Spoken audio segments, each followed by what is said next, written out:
and today's video I'm going to teach you the turbo kick twist. Yes, the just traditional twist forward, not the reverse twist, just the regular twist. Now, Chalene Johnson is the creator of this. Now Beachbody owns it, and they just did a fantastic job creating it. And I'm not wearing shoes for a purpose, but I want you to see my feet.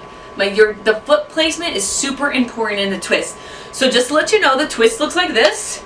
So guard is always up, first of all, but you come forward, you twist down, that's why it's called a twist, your whole body twists, and you come back up with the knee.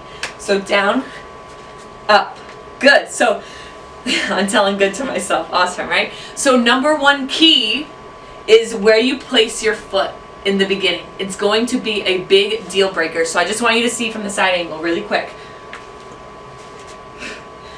So, and I always exhale when I lift up. So we're going to go over, we're going to break it down step by step. It's a pretty complex move. If you really slow it down, you break it down, you really pay attention to every single part of your body. So when you step forward, you're going to find yourself in big trouble if you step totally sideways, if your foot's totally sideways. So what I like to tell my class when I'm teaching is you step forward, you either want to give me a 45-degree angle or give me the full 90. You'll see you'll use different muscles either way. But you definitely want to start to open up the hip, because when you come down, your goal is to get your hips from here, open up the door. Your hips are going to change during this move, and your back foot is going to pivot. So you'll see the difference, but there's not a lot of pivot happening in this foot unless you're off the heel, but it's going to be really, really hard. Some people, they can't do that. So help yourself out, open up your foot, and make sure to come down on it. So let's go through it.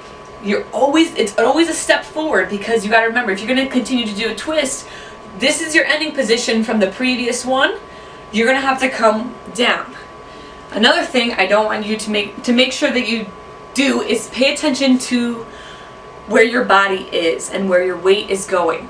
You do not want your weight pushing forward, which is what a lot of people just do naturally. So instead of keeping the chest up and dropping the back knee down, because it hurts, that's the whole point of it, people like to come here, they twist the hips, but they stay up and they propel their body forward. So I'll show you this way.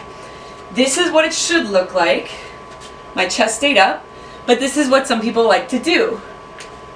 They forego the drop of the back knee and they push their body forward.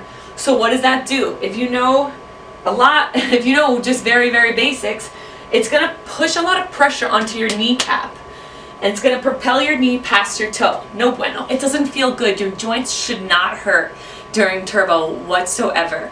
So you have to learn proper form to perfect it, right? And to make it work the muscle groups. So the way to fix that, instead of propelling your foot forward, propelling your knee forward, is to really make sure that you're dropping your knee down and keeping your weight centered.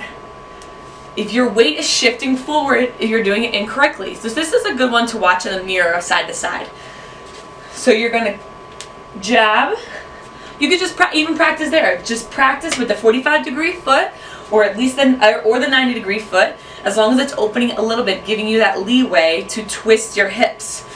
You're jabbing forward and you're going to drop the back knee down. So I don't know if you've ever done any kind of silly dance or whatever, but you're pretty much going almost from a sumo squat, and you're just closing that knee down. But the knee has got to go down. If you're still up like this, it's not going to burn, it's not going to really hurt that much, and you're going to shift your weight forward. So literally, if I just bend my knee, my weight takes care of itself. So use that as a trigger, as a mind trigger. So I'm jolting forward, but I'm dropping the back knee as I do the cross. So to jab, cross down low, we're going to jab back, open the leg back up, and we're going to propel off that front leg. Another key, if you're only stepping a tiny bit out, you're also going to face that trouble of the knee coming past the toe, and it's going to be very easy for you to come back up. The way to make it more challenging and more difficult and get the most out of this is to really step out far and make it hard for you to push back up, because that's what you're doing. You're coming from a lunge and you're pushing up to a knee and crunching, and you should be actually on your toe too. So there's a lot of things happening right here. I really hope this helps you out. Just practice it at your own pace until you can start to get it, and then start to do a little bit faster, a little bit faster.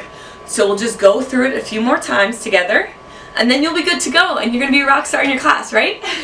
So, jab, cross, jab, knee, jab, cross, jab, knee. I'm keeping my chest up. I'm bringing that knee all the way back to my chest. I'm allowing the back knee to drop down, and I'm coming back up. Even if you just want to practice without the punches, the legs are 10 times more important here. The twist is for the full body. You're going to work the core, you're going to work the arms, you're going to work the legs. Your form has to be down. Your form is #1 priority because it also has to do with safety. Popping that knee forward can really, really injure you, and then you won't be able to go to turbo anymore. So I hope this video helped you, and I will see you guys next time. Hey, if you just grew your confidence by gaining more confidence, be sure to share the love by sharing this video. Also subscribe so you don't miss another thing. And of course, leave a comment below so that we can chit chat.